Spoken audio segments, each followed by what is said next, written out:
Eau potable, déconcentration des stations de production. Si auparavant il n'y avait eu que la station de production de Manchis qui alimente en eau le réseau d'Antananarivo, une certaine déconcentration a été mise en œuvre, a indiqué le président Eladjonar Mapian en marge d'une visite effectuée à Manchis et en Kadvurbe ce matin. Ce centre de Manchis qui était pratiquement le seul centre d'approvisionnement, donc nous avons décentralisé ça en créant 3 autres centres.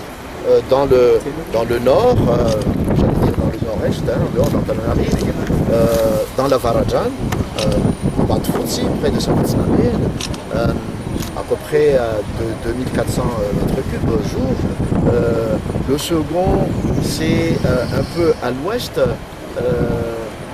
Talatamat, Faralaz, d'une capacité 4 fois supérieure à celle de la Varadjan, et un autre dans la Tsimran en Kadvurbe, à peu près comme la capacité de la Varadjan. Donc là, on a 4 centres. Le plus grand, certes, est celui de Manchis, mais ça permet de dire qu'on autonomise d'une certaine façon la distribution et l'approvisionnement en eau.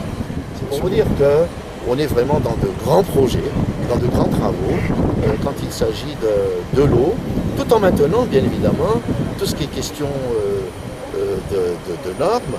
Je veux parler de la qualité de l'eau qu'on fournit à la population. Donc ce sont des grands défis et c'est en cours. Et la décentralisation est réalisée, nous augmentons la capacité, nous allons améliorer la distribution et l'approvisionnement. Donc je crois que c'est bien important que la population le sache, et surtout la population d'Antananarivo qui est le premier bénéficiaire.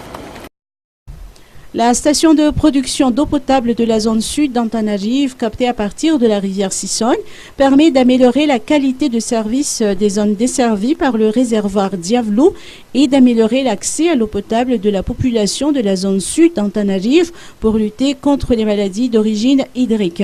Le ministre de l'Énergie et des Hydrocarbures, Lantuniana Rassoul-Elson, ainsi que le président du conseil d'administration de la Jirama font partie des personnalités qui ont accompagné le président de la République au cours de cette visite.